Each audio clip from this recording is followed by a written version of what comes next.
Hi divine souls, welcome to spiritual Swarnatri YouTube channel. आप सबका स्वागत है मेरे चैनल में, स्पिरिचुअल स्वर्णात्री के चैनल में। आज मैं इनर वर्क पे बात करने वाली हूँ। उससे पहले मैं अपने सब्सक्राइबर्स को थैंक्स कह दूँ, जो भी मेरा चैनल देखते हैं।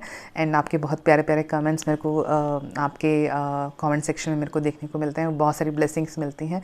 भगवान आप सबको भी सुखी रखे और आपको स्पिरिचुअलिटी की जर्नी में हमेशा आपको कामयाबी मिले, ये भी मेरी दुआ है। एंड जो भी नए सब्सक्राइबर्स हैं, जो भी जिन्होंने सब्सक्राइब किया है, उनके लिए बहुत थैंक्स, आपने सब्सक्राइब किया मेरे चैनल को। एंड ऑल्सो जो पहली बार आके मेरा इनर वर्क का वीडियो देख रहे हैं, तो आप मेरे बाकी वीडियोस भी देखिए, जो मैंने बहुत सारे कुंडलिनी अवेकनिंग में, LBA के लाइट बॉडी एक्टिवेशन में मैंने बनाए हैं, और बहुत सारे इंपॉर्टेंट फ्री विल के बारे में बहुत सारे इंपॉर्टेंट मैंने वीडियोस बनाए हुए हैं। तो आप ज़रूर जाके उन सब वीडियोस को देखिएगा, आपको बहुत मदद मिलेगी। एंड चलिए शुरू करते हैं आज के टॉपिक पे, इनर वर्क पे। इस पे बहुत सारे मेल्स आ रहे थे मुझे, तो मुझे लगा कि मुझे इस पे एक वीडियो बनाना है। शॉर्ट सा ही वीडियो बनाऊंगी, लेकिन आखिरी तक देखिएगा मैं क्या बोलना चाहती हूँ, मेरा क्या ओपिनियन है इनर वर्क के बारे में। मैं बाय प्रोफेशन CA हूँ, लेकिन मुझे पैशन है कि मैं हीलिंग में आई हूँ। और एज ए लाइट वर्कर मेरी सोल लाइट वर्क करती है। It's a light body and I am on this journey of ascendant masters journey. So मेरा लाइट वर्क का काम बहुत 6 सालों से मैं कर रही हूँ। मैं एनर्जी हीलर हूँ। तो मैंने बहुत सारे ऐसे टूल्स वगैरह सीखे थे, जिससे मोडालिटीज़ मैंने सीखी थी, जिससे मैं दूसरों की हेल्प कर पाऊँ। एंड बहुत मदद मिली है। मैंने BSc एक्यूपेंचर में किया है एंड MD एक्यूपेंचर में किया है, तो बहुत ही प्रोफेशनली मैंने इन सबको सीखा था। मैंने जो भी सुजोग के मेथड्स, रेखी के मास्टर की जो भी मैंने कोचिंग ली है, सब मैंने बहुत ही प्रोफेशनल वे से मैंने किया हुआ है। और जो भी मैं काम करती हूँ या फिर कुछ भी मैं नया सीखती हूँ, तो मैं ज़्यादातर यही चाहती हूँ कि मैं इन डेप्थ में जाके उसकी पढ़ाई करूँ और उसको अच्छी तरह से सीखूँ। ये मेरी क्वालिटी है, मैं तो हमेशा पढ़ाई करती रहती हूँ। तो ये था मेरा बैकग्राउंड। तो इनर वर्क के बारे में भी मेरा कुछ ऐसा ही ख्याल है कि बहुत ये इनर वर्क जो होता है बहुत ही इन डेप्थ होता है, और बहुत ही डिसिप्लिन्ड वे से इसको करना होता है, स्ट्रक्चर्ड वे से इसको करना होता है। ऐसे नहीं कि हमने यहाँ से एक टूल ले लिया, इस यूट्यूब चैनल से किसी ने कहा तो मेडिटेशन करो, इसमें किसी ने कहा कि भस्त्रिका प्राणायाम करो, या किसी ने कुछ कहा किसी और चैनल पे नेचर से वॉक करो, वॉकिंग करने से आपको हीलिंग मिलेगी। तो मैं पिक नहीं करती, मुझे पता नहीं, मैं बहुत स्ट्रक्चर्ड हूँ। मुझे एकदम से स्ट्रक्चर्ड वे ऑफ लर्निंग चाहिए। एंड उसके कारण ना मेरी जर्नी भी थोड़ी आसान है, क्योंकि because I know how to handle things. So मेरे सारे जो इंट्यूटिव एबिलिटीज़ हैं मेरी, जो भी है, बहुत ही स्ट्रक्चर्ड वे में मैं करती हूँ, तो मेरे को आसानी होती है। चलिए हम बात करते हैं इनर वर्क के बारे में। इनर वर्क क्यों करना होता है? 99% जो लोग अभी धरती पे है ना, उनके बहुत सारे विकार हैं। ठीक है, कोई भी ऐसा नहीं है कि जो बोल सकता है कि मैं 100% मैं डिवाइन क्वालिटी से फुलफिल्ड हूँ। ठीक है, तो आपको ना बहुत सारे आपके अंदर विकार होंगे, शायद आपको नज़र नहीं आते होंगे, वो दूसरी बात है, या फिर आप उस अवेयरनेस पे नहीं हो कि आप उनको आइडेंटिफाई कर पाओ, वो दूसरी बात है। लेकिन हर किसी में ये विकार रहते ही रहे। कौन से विकार मैं इसकी बात कर रही हूँ? काम, क्रोध, मोह, लोभ, अहंकार। ये 5 मेन विकार होते हैं। ठीक है, इनसे जो बढ़ के निकलते हैं, जो आगे विकार आते हैं, वो होते हैं जेलसी, प्राइड वगैरह वगैरह, जो भी हमारे आते हैं। इसका हमें हमारे एपिक से हमें इसका जो मेन मैसेज मिलेगा हमारे महाभारत में है, जहाँ गांधारी के 100 बच्चे थे, एंड 100 बच्चे के नाम जो थे वो विकारों पे थे। ठीक है, तो जैसे हमारा उनके गांधारी का जो एक पहला जो बेटा था, उनका नाम दुशासन था, मतलब कि जो बुरा शासक है। ठीक है, बैड गवर्नेंस वाला, जो बुरा शासक है। तो नाम से ही पता चलता है कि ये बुरे क्वालिटी वाले हैं। ठीक है, पांडवास थे, कौरवस थे। तो पांडवास जो थे बहुत ही वर्चुअस थे, मतलब कि उनमें बहुत डिवाइन क्वालिटीज़ थी। लेकिन कौरवस जो थे वो, उनमें बहुत सारे विकार थे। ठीक है, दुर्योधन जो हम बोलते हैं, जो अपने अपने स्ट्रेंथ का जो रॉन्ग यूज़ करता है, ठीक है, मिस यूज़ ऑफ पावर, उसको दुर्योधन कहते हैं। विकरना, विकरना मतलब जिसके कान बड़े हैं, जिसकी अवेयरनेस नहीं है कि वो फाइंड आउट कर पाए इंट्यूशन क्या है, क्या एक्चुअली इसको करना है, तो बुरे काम करना, ठीक है, बिकॉज उनकी इंट्यूशन ऑन नहीं थी। तो जो भी आप अगर एक एक नाम लेके चलोगे, सारे जो कौरवस के जो 100 नाम थे, उन सब का नेगेटिव मीनिंग आएगा, सबके विकारी वाले नाम आएंगे, ठीक है। तो ये विकार सब हम में भी हैं, ठीक है। तो जैसे हम बोलते हैं कि काम, क्रोध, मोह, लोभ, अहंकार, ठीक है, काम को पहला नंबर दिया गया है, जिसे भी आप में पढ़ोगे स्क्रिप्चर्स में। क्यों दिया गया? काम मतलब सिर्फ लस्ट की बात नहीं हो रही है यहाँ पर, ये बात हो रही है डिज़ायर्स की, मतलब कि इच्छाएं कभी ख़त्म ही नहीं होती हैं। एक इच्छा ख़त्म होगी, दूसरी पैदा हो जाती है, उसके बाद एक और पैदा हो जाती है। तो जो डिज़ायर्स होती है are born one after the other, एक के बाद एक आती रहती हैं हमारी लाइफ में। तो ये होती है हमारे, अगर लोअर चक्रा से होती थी, हमें मटेरियल पोजेशंस, बाहर की जो चीज़ें हैं उसमें हमें चाह मिल जाती है, हमें ऑब्सेशन हो जाती है कुछ चीज़ों से, हमें कार बहुत पसंद है या फिर कुछ बहुत सारी चीज़ें, ज्वेलरी पसंद है लेडीज़ को, तो ऐसा कुछ ऑब्सेशन हो जाता है उनको, ठीक है। तो ये भी एक विकार है उनका। फिर उसके बाद जो सेक्शुअल इंटरेस्ट होता है, वो लस्ट वाली फीलिंग होती है, वो एक और विकार होता है जो सेक्रल चक्रा में होता है, जो स्वादिष्ठान चक्र से निकलता है।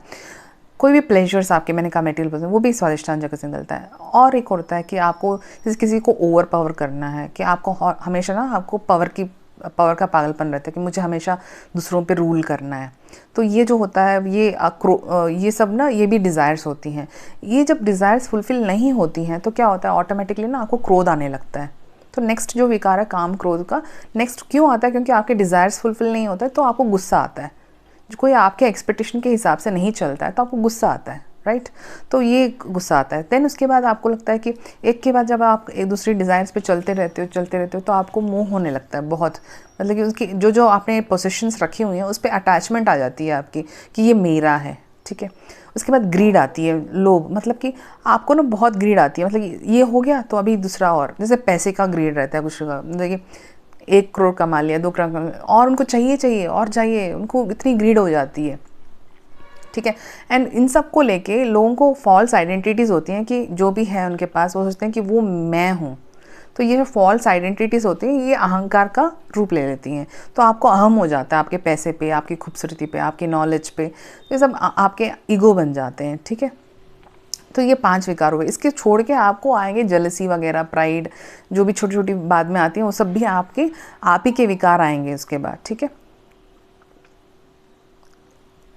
कमेंट सेक्शन में मैंने देखा था, मतलब कि एक ट्विन फ्लेम है शायद, उन्होंने मैसेज किया था कि ना मैडम मुझे गुस्सा तो नहीं आता लेकिन कभी कभी आ जाता है। मतलब कि अरे कभी कभी आ जाता है तब भी तो आप इम्बैलेंस्ड हो, लेकिन गुस्सा तो आ रहा है, इसका मतलब आप इम्बैलेंस्ड हो। कभी कभी आता है या नहीं आता है, क्योंकि जब आपकी टेस्ट होती है, मतलब कि आपका इनर वर्क काम कर रहा है कि नहीं कब पता चलेगा? जब आपके पास कोई पेपर आता है, टेस्ट पेपर आता है, कोई पर्सन आता है, आपको गुस्सा दिलाता है, आपके हिसाब से चलता नहीं है, आपकी एक्सपेक्टेशंस को मीट नहीं करता, तो वो टेस्ट करते हैं कि अच्छा इसने इनर वर्क किया है कि नहीं, गुस्सा आता है कि नहीं, या फिर ये पॉसेसिव है कि नहीं। बहुत सारी चीज़ें टेस्ट को आने लगती हैं। तो जब कार्मिक्स आते हैं हमारी लाइफ में, या फिर कुछ और नई रिलेशनशिप्स आती हैं, कुछ नए टेस्ट आते हैं, तो तब पता चलता है कि हमने कितना इनर वर्क किया है, ठीक है। तो मुझे लगता है कि जो भी कहते हैं कि मैंने मेडिटेशन किया, मैं इनर वर्क कर रही हूँ, मैं मेडिटेशन कर रही हूँ, तो उनको एक और बार चेक करना पड़ेगा कि वो मेडिटेशन कर रही हैं लेकिन क्या उसका बेनिफिट उनको मिल रहा है, या वो जो इनर वर्क का नाम दे के जो 5-10 मिनट या 1 घंटा सुबह 1 घंटा शाम को मेडिटेशन कर रही हैं, क्या वो अपने सारे इश्यूज़ को हील कर पा रही हैं? तो ये सब देखने वाली चीज़ें हैं। आपको खुद असेस करना पड़ेगा आप कहाँ पर हो। कोई और, आपकी कंपटीशन दूसरों से नहीं है, आपकी कंपटीशन अपने आप से है।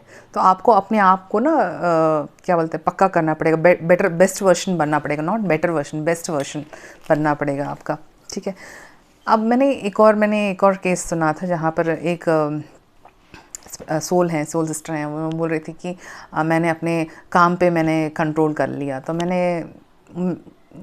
फिर मैंने दूसरे दिन उनको गुस्सा देखा। मैंने कहा कि अगर आपने कंट्रोल कर लिया तो गुस्सा क्यों आता है? तो उसके बाद मैंने फिर बात की उनसे। तो मैंने कहा कि अगर काम को, डिज़ायर्स को कंट्रोल करते हो तो क्या होता है, सप्रेशन कर रहे हो तो क्या होता है कि ना वो एक दिन वॉल्केनो की तरह एकदम से भड़केगा, एक ही दिन बाहर आएगा। तो उसको सप्रेस नहीं करना है, उसको दबा के नहीं रखना है, उसको चेंज करना है, उसका जो रास्ता है चेंज करना है, विथ अवेयरनेस करना है उसे, ठीक है। उसको कंप्लीट अवेयरनेस से उसको न्यूट्रल पर्सपेक्टिव से रखकर उसको ऊपर की तरफ लेके जाना है। तो ये इसका एक टैक्टिक होता है, एक कुछ टूल्स और टेक्निक्स होती हैं, कुछ आसनास, प्राणायाम, कुछ क्रियाएं होती हैं जिससे हम लोग इसको पा सकते हैं। ऐसे नहीं कि हमने सुबह आधा घंटा मेडिटेशन कर लिया, शाम को आधा घंटा मेडिटेशन कर लिया और हम कहते हैं कि हम इनर वर्क तो बहुत अच्छा कर रहे हैं, लेकिन जब पेपर आता है, जब टेस्ट पेपर आता है हमारे सामने, तो हम तो फिर से फट हो गए, फिर से हम लोगों ने वही गलती मिस्टेक रिपीट की, तो हम तो वहीं के वहीं रह गए ना। हमें तो आगे बढ़ना है। और हम लोग जब उस स्टेज पे आते हैं तो हमारे सारे डिफ्रेंशिएशन हो जाते हैं, हम न्यूट्रल पर्सपेक्टिव में आ जाते हैं, हमें कुछ फ़र्क ही नहीं पड़ता, हमें कुछ कोई कहे या कुछ ना कहे, हम इसी आइडिया से देखेंगे कि हम में क्या कमियां हैं, हमें जिसमें इम्प्रूव करना है, ठीक है। जो भी हमारे अटैचमेंट्स है उसमें निकल जाएंगे, सारी फॉल्स आइडेंटिटी सब निकल जाएंगे हमारी, तो कुछ हमें असर ही नहीं पड़ेगा, कोई कुछ कहे ना कहे, ठीक है। बहुत सारी पास्ट लाइफ की जो मेमोरीज होती हैं, इम्प्रिंट्स होती हैं, वो हमारे सेलुलर लेवल पे होती हैं। उसको निकालना, पहली बार पहचानना बहुत मुश्किल है, निकालना, उसको हील करना तो दूसरी बात है, पहचान भी नहीं सकते हम लोग, इतनी वो हमारे अंदर छिपी होती है। तो जैसे हम लोग अपने हाथ को यहाँ से ऐसे पास रखेंगे तो हमारी लकीरें नहीं दिखती ना, तो वैसे इतनी करीब रहती हैं। हमको उसको उस अवेयरनेस पे लाके जाके देखना है, जब हमें समझ में आएगा, जब हम देखते हैं कि कौन सी लकीर कहाँ जा रही है, तो हमारी अवेयरनेस को उस लेवल पे लेके जाके हमें आगे बढ़ाना होता है, ठीक है। और इसलिए हमें चक्रा मेडिटेशन जब हम करते हैं तो ये चक्रा जो वोटिक्स होता है वो दूसरे चक्रा से कनेक्टेड होता है। मैंने एक रेडिकल का एक मोडालिटी सीखा है जिससे मैं हेल्प करती हूँ लोगों को चक्रास की बेस्ड हीलिंग करने में। तो जब भी मेरे को ज़रूरत पड़ती है तो मैं ट्विन फ्लेम की कोचेस में भी यूज़ करती हूँ, मेरे अफर्मेशन सारे उसी में बेस्ड होते हैं। एंड वहाँ से मुझे बहुत नॉलेज मिली जब मैंने वो मोडालिटी ऑलमोस्ट 4 साल पहले मैंने उसको सीखी थी, तो मुझे बहुत मदद मिलती है अपने क्लाइंट्स को हैंडल करने में। हिप्नो कमांड्स वगैरह मैं वहीं से यूज़ करती हूँ। अपने पास्ट लाइफ रिग्रेशन के जो क्लाइंट्स होते हैं उस पर भी मैं ये सब यूज़ करती हूँ। तो उसमें मैंने पढ़ा था कि ये चैनल्ड एक्चुअली मोडालिटी है मेरे गुरु की, तो मेरी जो टीचर हैं उनकी, तो उन्होंने बताया कि 365 चक्रास हैं और स्टिल एक्सप्लोरिंग है। मतलब कि मेजर तो 7 चक्रास हैं, उसको छोड़ के अपर चक्रास और लोअर चक्रास तो है ही हैं, उसको छोड़ के भी माइनर चक्रास हैं, ठीक है। हर एक पॉइंट में चक्रास हैं, तो उन सबको भी क्लींस करना ज़रूरी है। लेकिन मेन 7 चक्रास को जब क्लीन करते हो ना, तो ऑटोमेटिकली जो दूसरी चक्रास में जो फंसी हुई एनर्जी है ना वो भी क्लीन हो जाती है। उसको क्लीन करने की एक पद्धति है, एक थोड़ी क्रियाएं हैं जिससे हम क्लीन कर सकते हैं, ठीक है। तो वो जो होती है वो एशियंट ऋषिस ने डेवलप की है, सिद्धर टेक्निक्स हैं, कुछ ऋषिस ने डेवलप की है क्रिया। सो उस तरह से ही हमें करना पड़ता है उसको हील करने के लिए और उसको क्लीन करने के लिए, ठीक है। जब तक आपका ये चक्र शुद्धि नहीं होगा तो ऑटोमेटिकली आपकी एनर्जी ऊपर जाएगी नहीं, वो तो लोअर चक्रस में फंसी रहेगी, तो फ़ायदा ही नहीं है। आप 1 घंटा करो मेडिटेशन या 2 घंटा करो मेडिटेशन, होगा, लेकिन ना बहुत साल लग जाएंगे आपको नॉर्मल मेडिटेशन सीख के, आपको उसकी क्लीनिंग करने से, ठीक है। लेकिन जब आप अवेयरनेस और मोर क्रियास और मोर स्ट्रक्चर्ड वे में जब जाते हैं ना, तो ऑटोमेटिकली आपका जो स्पिरिचुअल लाइफ पाथ होता है बहुत तेज़ी से जाता है वो आगे, ठीक है। आपके बॉडी में 72,000 नाड़ीज होती हैं, नाड़ियाँ, तो लेकिन उसमें 3 नाड़ी बहुत ही इंपॉर्टेंट होती है, इडा, पिंगला और सुषुम्ना नाड़ी जो बीच में होती है। इन 3 नाड़ियों का शुद्ध होना भी बहुत ज़रूरी है, क्योंकि आपकी जो मूलाधार में एनर्जी है उसको अगर ऊपर लेके जाना है तो आपकी 3 नाड़ियों को शुद्ध करना पड़ेगा, ठीक है। इसके लिए थोड़े प्राणायाम्स हैं, इसके लिए थोड़े टेक्निक्स हैं जिससे ये एक्टिवेट होकर ऊपर जाती है। जो ट्विन फ्लेम का जो जर्नी का जो इनर वर्क होता है वो कुंडलिनी का अवेकनिंग भी करता है, एट द सेम टाइम आपकी हीलिंग होती है, डीप इंटरनल हीलिंग होती है सेलुलर लेवल पे, ठीक है। और जो भी ट्विन फ्लेम्स है ये तो चलती हुई गाड़ी है, आप उतर नहीं सकते। आपका जो आखिरी स्टेशन है वो तो सिर्फ डिवाइन का स्टेशन है, ठीक है। तो ये मत सोचो कि हाँ मैं इस जर्नी से उतर के चली जाऊँगी या फिर उतर के चले जाऊँगा, मैं इस जर्नी पे नहीं चल सकता या फिर मैं ऐसे ही जाऊँगा। जितना आप देर करोगे अपने आप पे वर्क करने के लिए उतना ही आपको पेन मिलेगा, उतने ही टाइम पे आप फंसे रहोगे, ठीक है। तो इससे अच्छा है कि आप जल्दी सीख लो, जल्दी अपने आप को संभाल लो, जल्दी अपने इनर वर्क कर लो और जाके डेस्टिनेशन में पहुंच जाओ, ये ठीक है। अगर आपने डिले किया, आपने खुद की टाइम पे अपने तरह से अपना इनर वर्क किया, तो क्या होता है, सब कुछ डिले होगा, ओके। एंड जो भी ट्विन फ्लेम्स हैं वो हैं लाइट वर्कर्स। आपने ये जर्नी चूज़ की है एट द सोल लेवल, ठीक है।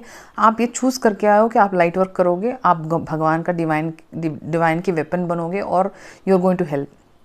अगले 10 साल स्पिरिचुअली जो लोग हैं सब अवेकन होंगे, सबको हेल्प चाहिए और वो हेल्प आप ही दे सकते हो, क्योंकि आपकी अवेयरनेस बहुत ही हाई लेवल पे है। जो भी ट्विन फ्लेम्स हैं, जो रियल ट्विन फ्लेम्स हैं, मैं बोल रही हूँ, बहुत सारे ऐसे लोग हैं जो ट्विन फ्लेम का नाम बदनाम कर रहे हैं, मैं उनकी बात नहीं कर रही हूँ। जो भी रियल ट्विन फ्लेम्स हैं, जो जानती हैं उनका मकसद, जानते हैं उनका मकसद क्या है, तो वो डिसिप्लिन और स्ट्रक्चर्ड वे में जाएंगे क्योंकि उनको पता है उनका सोल मिशन क्या है, ठीक है। एंड ये लोग, ये जो लाइट वर्कर्स होंगे, इनको अपने आप को इतना डेवलप करना पड़ेगा, इतना इनको स्ट्रांग बनना पड़ेगा कि जितने भी लोग इनके कांटेक्ट में आएंगे, इनको लाइट वर्क करना पड़ेगा, उनको भी सिखाना पड़ेगा कि लाइट वर्क कैसे किया जाता है, मेडिटेशन कैसे किया जाता है, अपनी लाइट बॉडी एक्टिवेशन को कैसे एक्टिव करते हैं। तो ऑलरेडी ये 6 या 7 की लेवल पे रहते हैं, तो इनको और आगे बढ़ना है, उनको और अपनी लाइट बॉडी एक्टिवेशन को बहुत स्ट्रांग बनाना है, ताकि जो भी उनके संपर्क में लोग आएँ जो मेडिटेशन सीखने के लिए वगैरह या फिर हीलिंग के लिए आएँ, तो इनको बहुत स्ट्रांग होना बहुत ज़रूरी है। तो अपनी खुद की लाइट बॉडी को एक्टिवेशन को हाई करना है, आपको LBA को हाई करना है, तो आपको 10+ में आना पड़ेगा, जब तब आप जाके किसी की मदद आराम से कर पाओगे। तो आपको पूरा स्ट्रक्चर्ड वे से करना पड़ेगा। ऐसे नहीं कि किसी चैनल से आपने भस्त्रिका प्राणायाम ले लिया, किसी चैनल से आपने कुछ और प्राणायाम ले लिया, कहीं से आपने कोई कुछ सीख लिया, कुछ मेडिटेशन, तो वो आप करने लगोगे। अगर आप ये बिट्स एंड पीसेस में लेते हो तो आपको पता नहीं है कौन सा पहले करना है, कौन सा एंड में करना है, उसका सीक्वेंस क्या है, कितने बार करना है, आपको क्या पता है, आपको कितने राउंड्स का है, कैसे पता चलेगा? आप एकदम कंफ्यूज्ड हो जाओगे। आप जो कर रहे हो वो पता नहीं उसका इफेक्ट कैसे दिखाई देगा। जो भी प्राणायाम जो भी हम करते हैं ना, हमारी एनर्जी बॉडी में बहुत असर पड़ता है। आपको शायद पता नहीं चले, लेकिन over a period of time आपको पता चलेगा, आपके जो ब्रेन के सेल्स होते हैं वो चेंज हो जाते हैं। तो इतना रिस्की है ये, यहाँ वहाँ से पिकअप करके हम जब करते हैं तो बहुत रिस्की होता है इसको करने के लिए। इसको करने के लिए स्ट्रक्चर्ड वे से होना ज़रूरी है, ठीक है। ये स्ट्रक्चर्ड और डिसिप्लिन वे से किसी की गाइडेंस में करोगे तो आपकी कुंडलिनी अवेकनिंग होगी। कुंडलिनी अवेकनिंग का जो प्रोसेस है बहुत ही रिस्की होता है, 1 to 1 होना होता है। आपको टीचर की ज़रूरत पड़ती है, आपको असिस्टेंस की ज़रूरत ज़रूर पड़ती है। ऐसा कुछ नहीं है कि जो आप यूट्यूब से सीख लो और करने लग जाओ, बहुत ही रिस्की है। आपकी एनर्जी पता नहीं कहाँ कहाँ जाकर स्ट्रक हो जाएगी, आपकी एनर्जेटिक बॉडी से कितने सारे पेन्स आएंगे, आपकी ब्रेन का जो थिंकिंग कैपेसिटी है पता नहीं कैसे चेंज हो जाएगा। आप शायद मैनिक भी हो सकते हो, पागल भी हो सकते हो।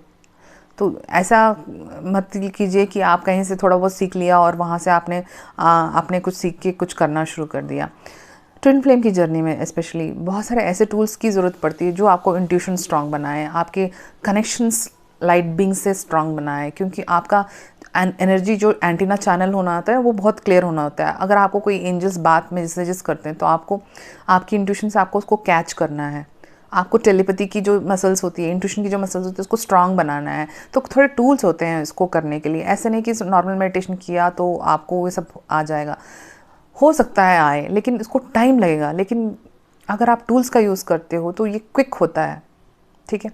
टूल्स बोलते ही इसलिए हैं क्योंकि जो जहाँ काम आना चाहिए वहाँ काम आना चाहिए। नहीं तो आप अगर करते जाओगे तो कोई मतलब ही नहीं है, आपको तो बहुत साल भी लग जाएंगे, ठीक है। एंड बहुत सारी इनर चिल्ड्रन होती हैं जिस पे आपको वर्क करना होता है। आपको पता ही नहीं इनर चिल्ड्रन क्या है, अगर है तो पता नहीं कैसे यूज़ करना है, कैसे उसको उसकी विधि कैसी है, कैसे हम कनेक्ट कर सकते हैं अपने इनर चिल्ड्रन से, कैसे हील कर सकते हैं। अगर आपको नहीं पता तो आप क्या करोगे, ठीक है। एग्जैक्टली आपको प्रोफेशनल वे से जानना पड़ेगा इसको कैसे करना है, ठीक है। एंसेस्ट्री हीलिंग कर पड़ेगी, आपके जो एंसेस्टर्स हैं लिनिएजेस को आपको हील करते हुए आना पड़ेगा।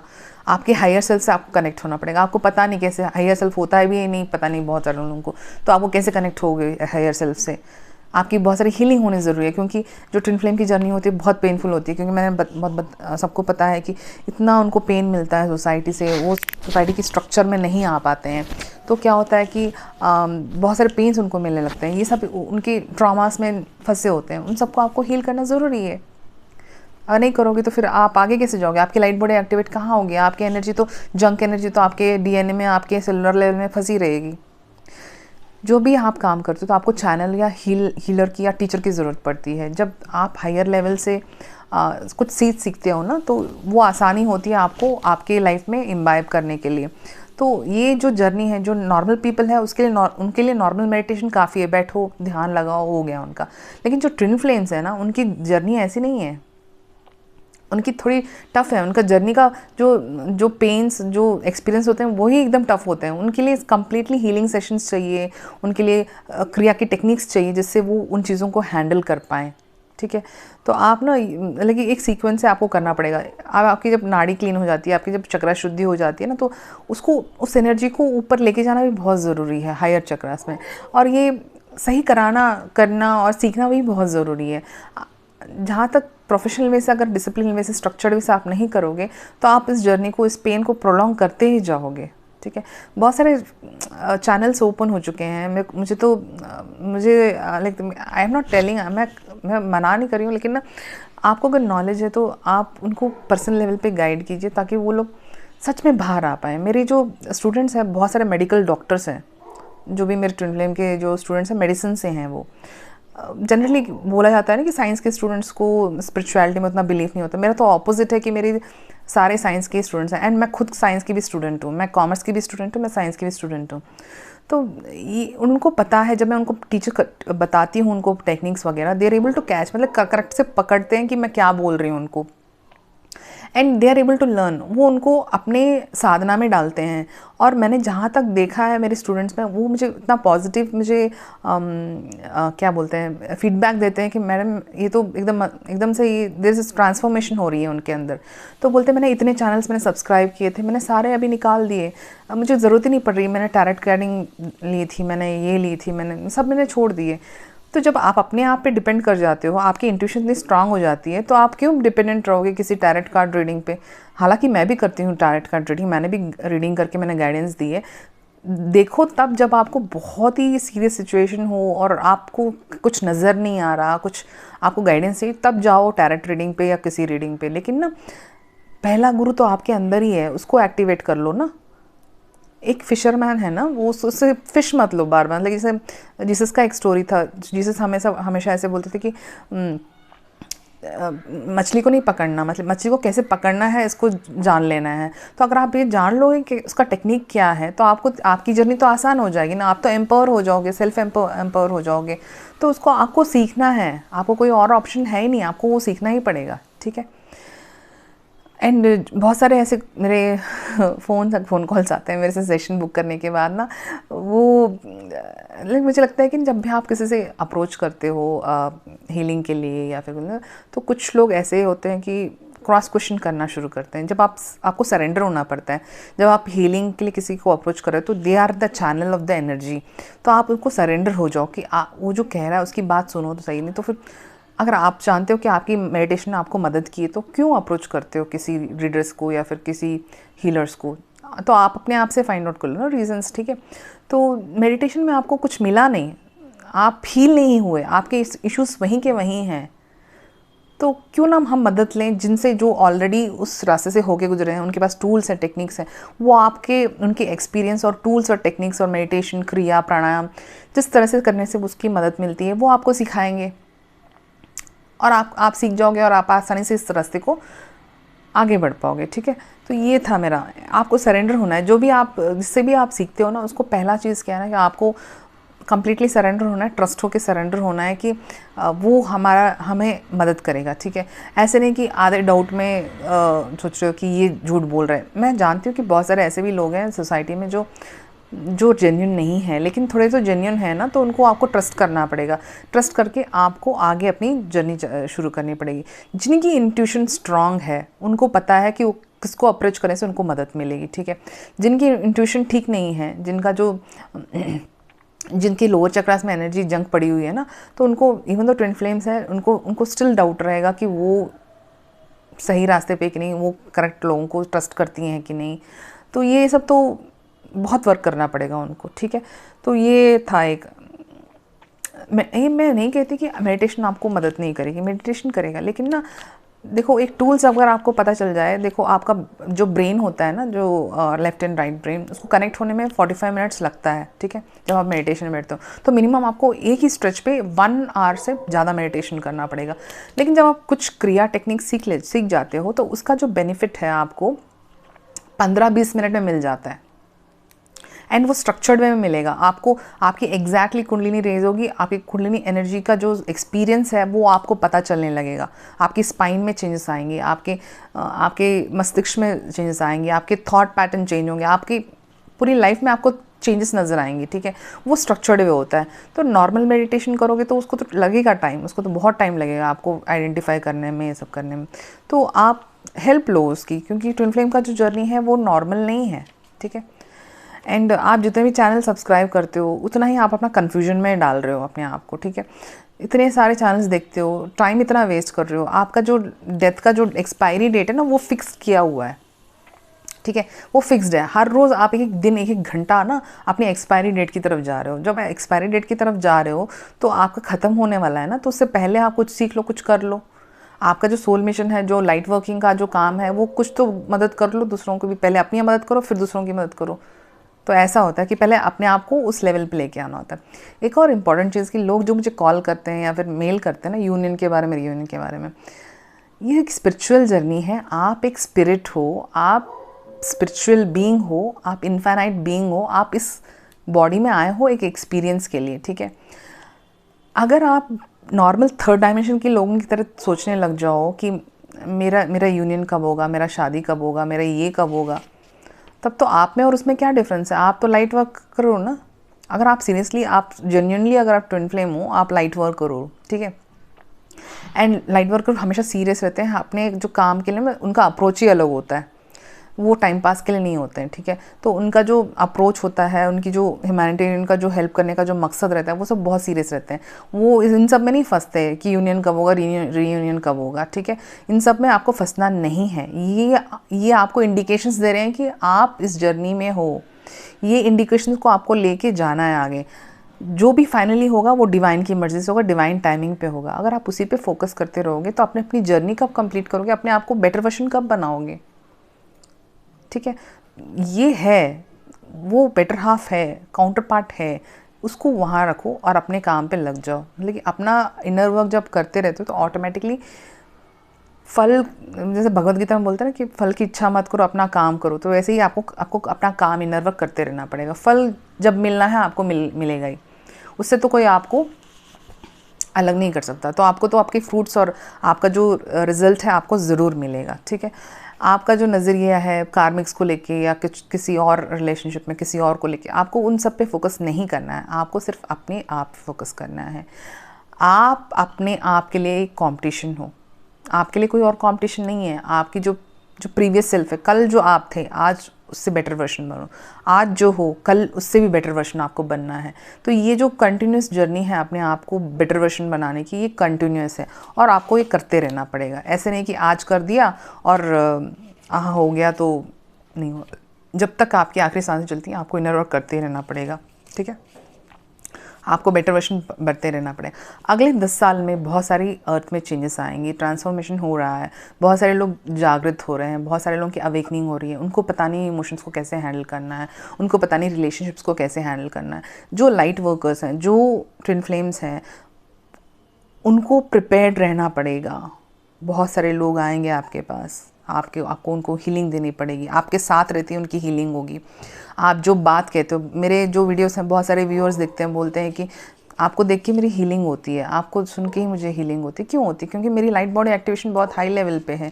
जब आप मुझे सुनते हो तो मेरी जो हीलिंग वाली जो वॉइस है, जो मेरी एनर्जी है, उस पर आपको सूथिंग एनर्जी मिलती है, तो आपकी हीलिंग हो जाती है, ठीक है। लेकिन ये टेम्प्रेरी हीलिंग है। आप जब तक अपने आप पे काम नहीं करोगे, ये तो फेड हो जाएगी। ये तो आज का आपने खाना खा लिया, फिर कल के लिए फिर कोई और खाना मिल गया, बस हो गया। लेकिन आपको अपनी एनर्जी सोर्स को बढ़ाना पड़ेगा, ठीक है। जो भी ट्विन फ्लेम्स हैं, जो भी लाइट वर्कर्स हैं, मैं उनकी बात कर रही हूँ। आपको अपना एनर्जी सोर्स हाई करना पड़ेगा, ठीक है।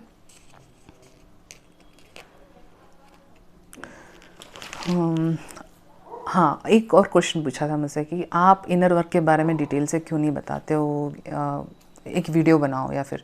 तो मैंने कहा कि जो टेक्निक इसमें बताते हैं, जो क्रिया की जो टेक्निक्स होती हैं, वो ऋषि मुनियों ने एशियंट डे से बनाई हुई हैं। उसको गुप्त रखा गया है। अभी अगर मैं उसको, अभी भी जो टीचर्स, अभी ट्विन फ्लेम के जो रियल टीचर्स हैं इंडिया में, वो अगर टीचिंग करते हैं, वो गुप्त स्टडी को, कुंडलिनी की गुप्त सीक्रेटिव स्टडीज़ को ओनली प्राइवेटली पढ़ाते हैं। ऐसा नहीं कि मैं ऑनलाइन पे सब कुछ बोल दूं और जो इतने हज़ारों सालों से आ रहा है मैं उसको कैसे मास अवेकनिंग में मास में मैं बता दूं। कितना रिस्की है, क्योंकि ये जो टेक्निक्स हैं ये पता नहीं किस लेवल पे किसके कैसे समझ में आने से कैसे करेंगे। क्योंकि हम लोग जब क्लास लेते हैं तो हम लोग 1 to 1 लेते हैं, तो जब क्या होता है कि हम ऑब्जर्वेशन में रखते हैं हर किसी को, हम पूछते रहते हैं क्या चेंजेस आ रही हैं। ये ऑब्जर्वेशन बहुत इंपॉर्टेंट है। ऐसे नहीं कि मैंने इनर वर्क यहाँ बता दिया यूट्यूब में और आपने कुछ कर दिया, आपके कुछ और चेंजेस आ गए आपके बॉडी में, आपको कुछ प्रॉब्लम होगी, क्योंकि एनर्जी कैसे भी मूव हो सकती है बॉडी में, तो आपको प्रॉब्लम आ जाएगी। तो ये इसका पाप किसी को ना लगे, मतलब कि ये एक एशियन टेक्निक है, इसका एक प्रोसीजर है। आपको गुरु के या टीचर के द्वारा ही, चैनल द्वारा ही आपको सीखना पड़ेगा।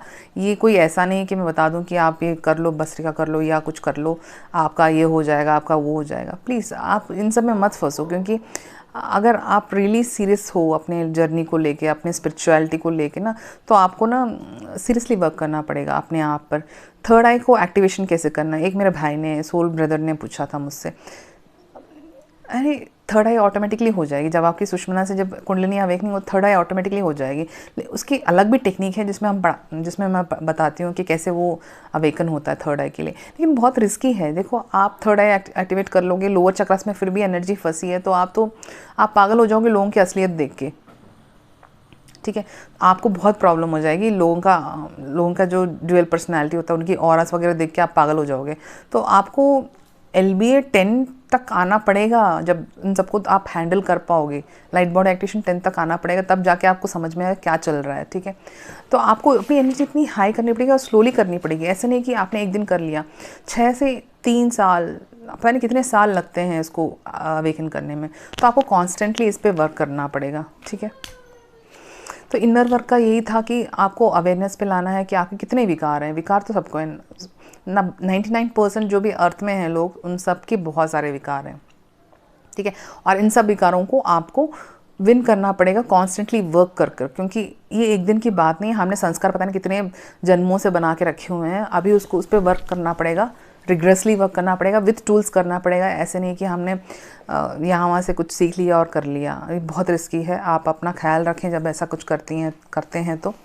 एंड प्रोसीजर है, मंकी माइंड है। मंकी माइंड को तो हमेशा यहाँ से वहाँ भागना आता है, तो उसको कंट्रोल करना है, अपनी इंट्यूशन को स्ट्रॉन्ग कराना है।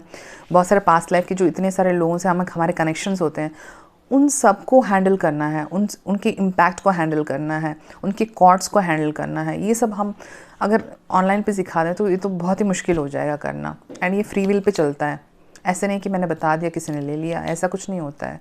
तो सॉरी आपका अगर मैंने एक्सपेक्टेशन नहीं रखा इनर वर्क के बारे में, लेकिन ज़रूरी मैंने ये थॉट ज़रूर आपके दिमाग में डाली है कि इनर वर्क एक सीरियस और डिसिप्लिन्ड और एक साधना है। लाइफ ही आपकी एक साधना बन जाती है जब आप इनर वर्क सही से करते हो, एंड ऑटोमेटिकली सब आपके अलाइन होने लगेंगे। सब चीज़ें आपके मदद के लिए बनने लगेंगी जब आप अपना इनर वर्क सही करते हो। अगर आप इनर वर्क नहीं करोगे तो बार बार आपको मार पड़ती रहेगी, सोल शॉक्स मिलते रहेंगे, रिलेशनशिप्स में इश्यूज आती रहेंगी, आपके कार्मिक बढ़ते रहेंगे, आपका कर्मा भी बढ़ता रहेगा, क्योंकि आप अवेयरनेस से ऑपरेट नहीं करोगे, आप रिएक्शन से ऑपरेट करोगे और आपकी प्रॉब्लम्स बढ़ती रहेंगी। तो इनर वर्क जो है सिर्फ 1 घंटा 2 घंटा मेडिटेशन नहीं है। इनर वर्क का जो मीनिंग है बहुत ही वास्ट है। आपको बहुत सारे हीलिंग्स करनी पड़ेंगी, बहुत सारे वेज से आपको हीलिंग करना पड़ेगा खुद की। ठीक है, तो होप आपको ये अच्छा लगा होगा ये वीडियो। अगर अच्छा लगा तो लाइक कीजिएगा और ज़रूर शेयर कीजिएगा। एंड कम से कम चैनल्स देखिएगा, क्योंकि वो आपके माइंड को इन्फ्लुएंस करते हैं और आपकी जर्नी में मदद नहीं करेंगे। जो जेन्युइन है, जिनसे आप कनेक्ट होते हो, उन्हीं चैनल्स को देखिएगा। ज़्यादा टैरेट और रीडिंग पे मत जाइएगा, क्योंकि आपको इनर वर्क करके ही बाहर आना है। टैरेट की जो रीडिंग होती है वो बहुत ही एक्सट्रीम केस में जब आप होते हो तब चाहे तो देख सकते हो, लेकिन मैं उसको तब भी नहीं कहती हूँ। इवन तो मैं भी कुछ क्लाइंट्स के करती हूँ जब रिक्वेस्ट में, लेकिन क्या है कि आप अपने इंट्यूशन को आपको स्ट्रांग बनाना है। आपके इंट्यूशन, आपके जो इनर गुरु हैं उसको स्ट्रांग बनाना है, तब आपको इनर गुरु ही गाइड करेगा आपकी लाइफ की टफेस्ट ऑफ डिसीजंस लेने में।